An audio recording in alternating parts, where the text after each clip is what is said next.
¿Qué te llevó inicialmente al estudio del área maya? Bueno, en realidad creo que, o sea, sí tengo que decir que fue el azar, ¿no? Porque por un grupo de amigos empezamos a viajar primero a Chiapas y yo conocí a un señor que es de una pequeña ciudad de Guatemala que se llama Santa Cruz del Quiché. Vendía él, bueno, sí, vendía ropa hasta antes de la pandemia aquí en el centro de Tlalpan, con textiles que traía de Guatemala. Es el señor Juan León, de allá de Santa Cruz del Quiché. Entonces, con este grupo de amigos, lo conocimos a él y, bueno, nosotros nos íbamos más bien ahí medio de hippies turistas a conocer, ¿no? ¿no? No tanto en un plan tan turístico, pero bueno, tampoco puedo decir que era muy profesional la cosa. Eh, empezamos a tener contactos con varios amigos en la Lacandona y en la región celtal de Chiapas. Y después cuando don Juan León nos hizo una invitación a ir a Guatemala, bueno, junto con estos amigos, casi todos éramos de la Facultad de Filosofía y Letras de la UNAM. Entonces, aprovechamos la oportunidad y en el 2003 fue el primer año que llegamos a Guatemala. Estuvimos en la región principalmente Quiché, en Tonicapán, en Santa Cruz del Quiché, en Quetzaltenango, Xela, y un poquito en la región Tujil del Agua Titlán, ¿no? Entonces, cuando yo tenía que elegir el tema de investigación, pues como todos, o sea, uno no está preparado para esa elección. Y tenía una profesora que, bueno, en realidad es mi maestra, mi mentora, es la doctora Gudrun Lenkersdorf. La doctora Lenkersdorf se especialista, es una de las más grandes especialistas sobre la historia colonial de Chiapas. Entonces, cuando yo estaba en busca de un tema de investigación, ¿no? Creo que a veces no es tan negativo que sean los profesores quienes te sugieran más posibles de investigación, ¿no? Entonces, como ella sabía que yo ya conocía esta parte de Guatemala, la región Quiché, entonces ella me propuso con algunos documentos que ella ya tenía en sus archivos, me dijo que si no estaba interesado en desarrollar esa investigación sobre, particularmente sobre una figura, bueno, luego se fue definiendo bien, ¿no?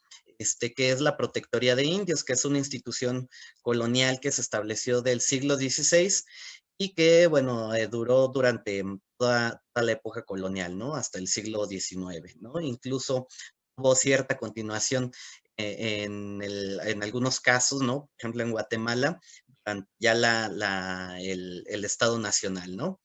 Entonces, a mí me parece que esa es una de las mejores formas de hacer una tesis en lugar de inventar temas que uno no sabe qué va, si son posibles desarrollar o sean viables.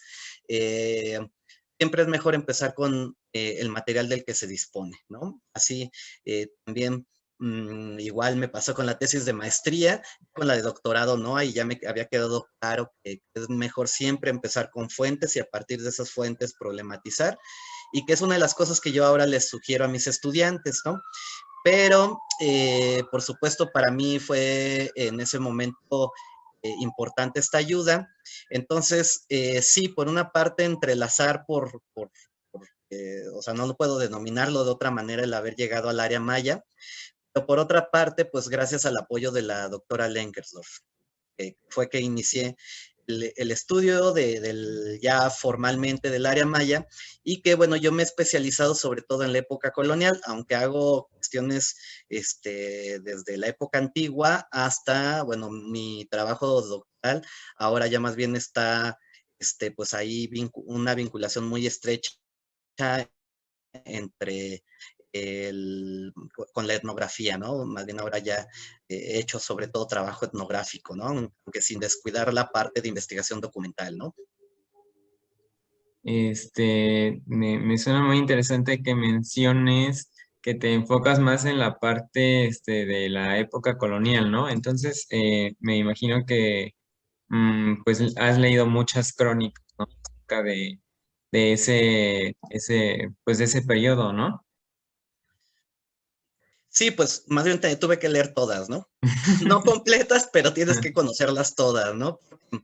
Ahora, uno de los proyectos de investigación en los que colaboro es con la doctora Marie Fulbert del Centro de Estudios Mayas, que estamos desarrollando un trabajo de investigación sobre Chiapas, ¿no? Igual, época colonial. Ella es arqueóloga de formación, entonces, digamos que ella está sentada sobre todo en el periodo clásico tardío, justo en el momento del contacto con los españoles. Eh, entonces, pues, había que revisar todas las crónicas de Guatemala y ahora pues con ella pues tenemos que entrarle también a las de Chiapas, ¿no? Por otra parte, bueno, del último año, ahorita estoy en la Ciudad de México, vine para vacunarme, pero desde el año pasado estoy viviendo en Playa del Carmen. Entonces también he estado trabajando, bueno, que ahí es una situación particular, la costa oriental, probablemente es donde menos documentación y fuentes haya, ¿no? Eh, pero pues para entender esta región, pues necesariamente hay que recurrir a las crónicas, a las diferentes fuentes, ¿no? Los documentos, las probanzas, las historias que se escribieron durante la época colonial referentes a la península de Yucatán, ¿no? Entonces, bueno, tal vez exagero al decir que todas, ¿no? Pero sí hay que tener un conocimiento de la mayoría, ¿no? De estas, este, fuentes del siglo XVI, las crónicas del siglo XVII sobre todo, ¿no? Y, por ejemplo, ¿qué conocimientos nos podría aportar la epigrafía y la arqueología al estudio de la región maya, además de las crónicas, por supuesto? No, la epigrafía pues nos da por una parte una serie de textos escritos, ¿no? Refieren, pues, nos dan una perspectiva émica, ¿no? Es decir, desde la propia cultura que las está generando, ¿no? Sin embargo, hay que tener mucho cuidado con la epigrafía, que como cualquier texto escrito, tiene que ser sometido a una crítica de fuentes, ¿no? Entonces, a veces se comete, o es a veces desafortunadamente muy común el error considerar que está escrito y fue escrito en la época y por los propios mayas, ¿no?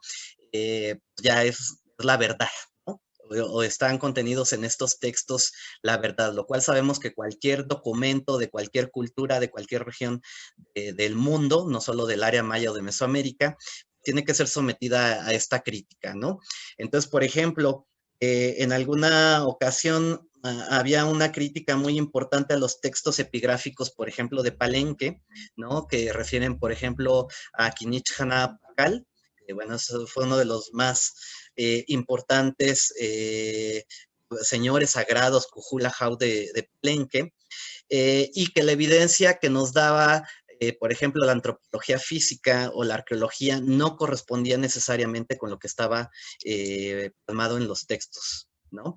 Y lo mismo va a ocurrir en diferentes lugares, ¿no? Entonces, esos textos son muy importantes, son muy relevantes, pero tienen que ser sometidos a esta crítica y además muchos de esos textos pues también al igual que muchos textos que se van a producir en la época colonial o en otros tiempos, pues están enmarcados en un contexto cultural muy particular de producción escrituraria, ¿no? Entonces, no podemos leerlos de manera literal, ¿no?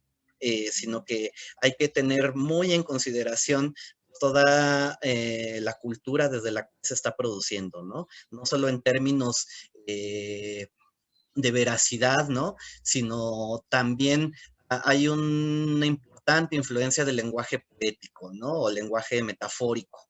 Entonces, pues tú puedes leer a veces ciertas cosas, ¿no? Y que igual, aunque lo puedas transcribir, puedas hacer una transliteración, una traducción, pues igual el texto no te va a decir mucho si no estás eh, eh, sumergido un tanto en el pensamiento maya, ¿no?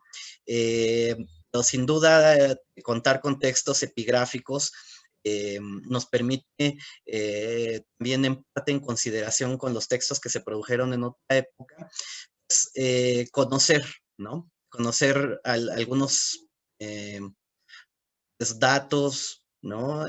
Particulares, ¿no? Y ir conociendo procesos también que se dieron en el área maya, ¿no? Entonces la epigrafía sin duda es un referente muy importante, pero como cualquier texto, reitero, con su debida crítica, ¿no? Me decías de la arqueología, de la epigrafía y qué, perdón. Y sí, también, o sea, como la conjunción de entre las dos para lograr, pues llegar a otro lugar, ¿no? Que quizás con las crónicas no se puede llegar. No, no sé, más o menos si me explico. Sí, claro, que ahí, bueno, hay que recordar, y esto quisiera dejarlo como bien claro, hay que recordar que el área, bueno, los mayas, en realidad el concepto de maya es un concepto que se ha forjado desde la academia, ¿no? Que se empezó a popularizar en el siglo XIX y que es un criterio lingüístico para denominar a todas las sociedades que hablan alguna lengua maya, ¿no? Entonces, este criterio pues aplica por lo menos desde, pues, ahorita estamos justo en la edición de un libro donde pusimos que el 2500 antes de la era común, ¿no? Y que nos acaban de corregir, ¿no? Que el arqueólogo Tomás Pérez, perdón, dio argumentos muy sólidos porque esa fecha no era, sino anterior, ¿no? Lo cual significa que estaríamos hablando de 4500 años de historia maya, porque los mayas siguen muy vivos hoy en día, ¿no? Y además el área maya o las sociedades que hablan estas lenguas viven en ecosistemas muy diferentes, ¿no? De las tierras altas de Guatemala y de Chiapas hasta la zona costera de la península de Yucatán o la selva del Petén, ¿no? Y que eso ha definido culturas muy distintas, ¿no? A mí cada vez me queda más claro que no podemos hablar así de un solo grupo maya o pensar en unos solos mayas, ¿no? Sino tenemos que hablar, sí, en plural de los mayas, y hay que tener cuidado, ¿no? Hace poquito también tenía un debate con un compañero, precisamente para este libro que estamos editando, que él decía, bueno, pues es que él investigaba sobre la región de Yucatán, ¿no? O sea, bueno, es que es igual hablar de los mayas de Yucatán que de los de Guatemala, no es cierto, ¿no? O sea, la última vez que crucé desde Guatemala a Playa del Carmen, me hice 26 horas, que sería la misma distancia de la Ciudad de México hasta Playa del Carmen, ¿no? Lo cual entonces sería arbitrario hablar como de, o pensar que una sola postura de los mayas, ¿no? Y así como regionalmente pueden ser muy distintos, también temporalmente, ¿no? Entonces yo creo que hay que tener mucho cuidado porque se hace un manoseo, ahí hay una cuestión metodológica de mucha falta de rigor, ¿no? Cuando para explicar a los mayas del periodo clásico, nos vamos, por ejemplo, al Popol Vuh, que es un documento que tiene un contexto muy fuerte de la época colonial, ¿no?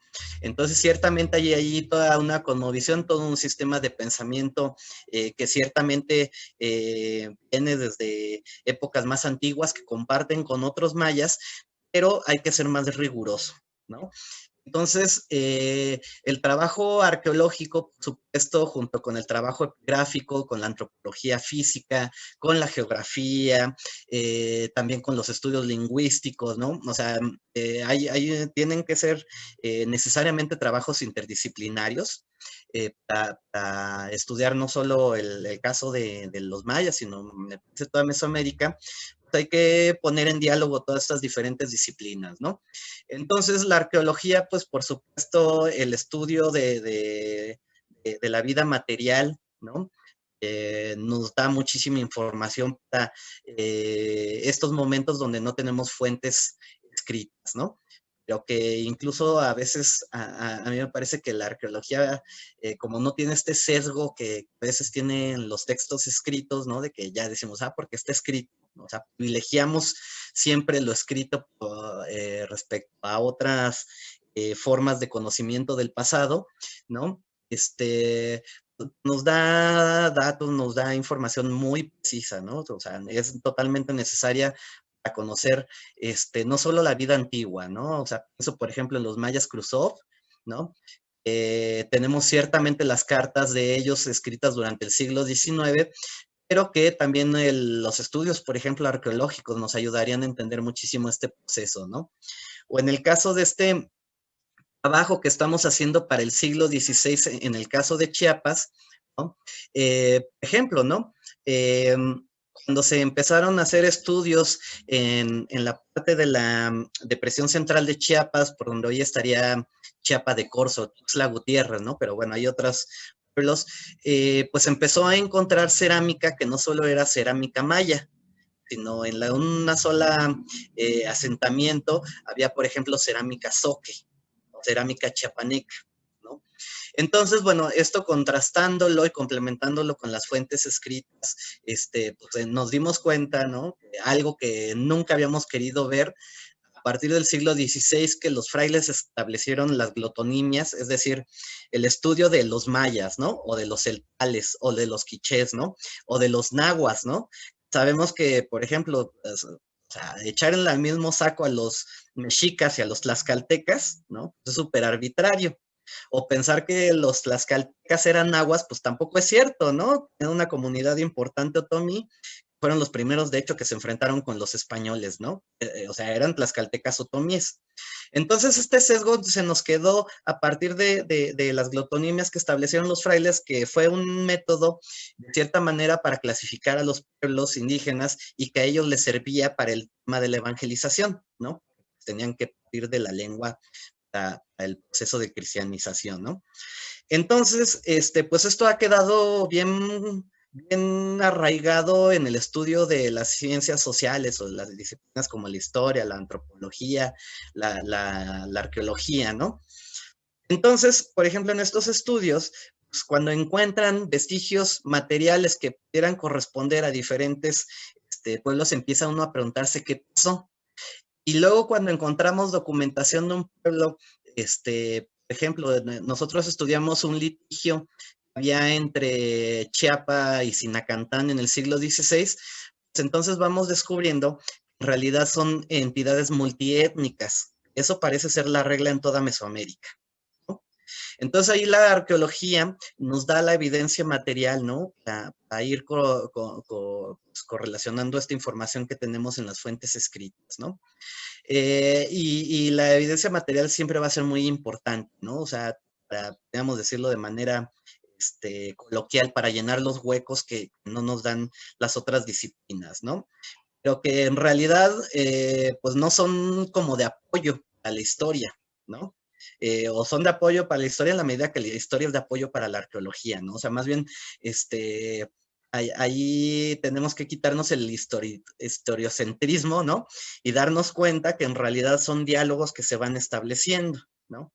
Ahora, por ejemplo, yo estoy estudiando unos títulos de Guatemala que empezaron a ser escritos en el siglo XVI, pero que se puede comprobar que en realidad son parte desde la transcripción de códices como los conocemos, ¿no? Y que es un título que se sigue escribiendo hasta nuestros días, ¿no? Entonces, por ejemplo, no solo es muchas veces decimos en historia, bueno, yo soy interdisciplinario, porque leí un reporte arqueológico y retomé los datos y los incluí en mi texto. No es cierto, eso no es ser interdisciplinario, transdisciplinario, ¿no? Eso es tomar datos de un estudio que hizo un arqueólogo, ¿no? Una interdisciplina o una transdisciplina implica conocer también la metodología de la arqueología, implica conocer la disciplina de la lingüística por ejemplo, establecer un diálogo y desde qué perspectiva teórico-metodológica estamos partiendo desde la historia o desde la historiografía, y entonces se empiezan a establecer lazos comunes. Entonces no se trata nomás de prestarse datos, sino de establecer una plataforma común teórica y a partir de esto ir haciendo un estudio de la sociedad, ¿no? Entonces, por ejemplo, decía que en este título que estoy estudiando, retomé sin lugar a dudas cosas de la arqueología, ¿no? Yo he aprendido gracias a los arqueólogos de la metodología y que he ido aplicando. Entonces, por ejemplo, ahora digo, diría que estoy haciendo historiografía o una cosa así, ¿no? Pero para mí, eso o al menos mentalmente me queda más claro como la idea de hacer una estratigrafía del documento, ¿no? Y así como los arqueólogos hacen un corte estratigráfico y a partir de ahí hacen un estudio no solo diacrónico, sino también sincrónico de cada una de las etapas constructivas, pues algo similar estoy haciendo a través de estos cortes en documental que sería un corte diacrónico, ¿no? A través del tiempo del documento. Luego, cada una de esas etapas, relacionarlos sincrónicamente con quien está dialogando en su momento, ¿no? Entonces, eso es muy importante, porque reitero, a veces decimos, bueno, voy a tomar este dato, este otro dato de la arqueología, etcétera, pero no sabemos a qué postura metodológica corresponde el arqueólogo, ¿no? Entonces, que también hay muchas corrientes, ¿no? Entonces, este diálogo tiene que ser más profundo, ¿no? No solo retomar datos uno del otro, ¿no? Entonces, la arqueología es fundamental, ¿no? Y que también se puede hacer arqueología de nuestros días, ¿no? Entonces, o si quieres, del siglo XX, ¿no? O de otros momentos, ¿no? No como reservar solo la arqueología para la época antigua, ¿no? Muchas gracias. Fue una respuesta bastante amplia y completa y yo creo que nos va a ayudar mucho a pues a entender mejor como lo que tú dices, la interdisciplina, que en realidad se referiría a ser como un experto en todos esos temas, que es algo prácticamente imposible. Y me gustó mucho lo que dijiste de que solamente se toman datos. Para finalizar, ¿cuál ha sido el hallazgo o revelación más importante que has tenido en tu trayectoria como investigador? Mira, yo creo que en este momento podría señalar cosas que han sido como muy relevantes para mí. La primera de ellas, pues la posibilidad de trabajar en este pueblo de Guatemala que se llama San Vicente Buenavaj, que es de donde yo estoy haciendo mi tesis doctoral, ¿no? Entonces, ahí tuve que hacer varios años trabajo de campo para que la gente pues, conociera lo que estoy haciendo, porque bueno, sabemos que hay un extractivismo intelectual muy importante, ¿no? Es bien fácil, ¿no? Lo decimos los historiadores, o sea, bueno, voy a ir a hacer trabajo de campo a este pueblo, obtengo la información que quiero, presento mi tesis y nunca hay una retribución hacia ellos del trabajo que se está haciendo, ¿no? Entonces, también la gente sabe que hay que ser cuidadoso ya con ello, ¿no? Entonces, tuvo que pasar un proceso de varios años allí en San Vicente. Yo conocía el título por otros investigadores, tenía una referencia ya relativamente clara de qué es lo que contenía el documento. Y en el 2017, a fines del 2017, finalmente me dejaron eh, revisar el título, ¿no? Este título tiene varias copias, que bueno, es una historia larga, compleja, que están tanto en el Archivo General de Centroamérica como en la Universidad de Princeton y en la alcaldía comunitaria de Momostenango, en Guatemala, ¿no?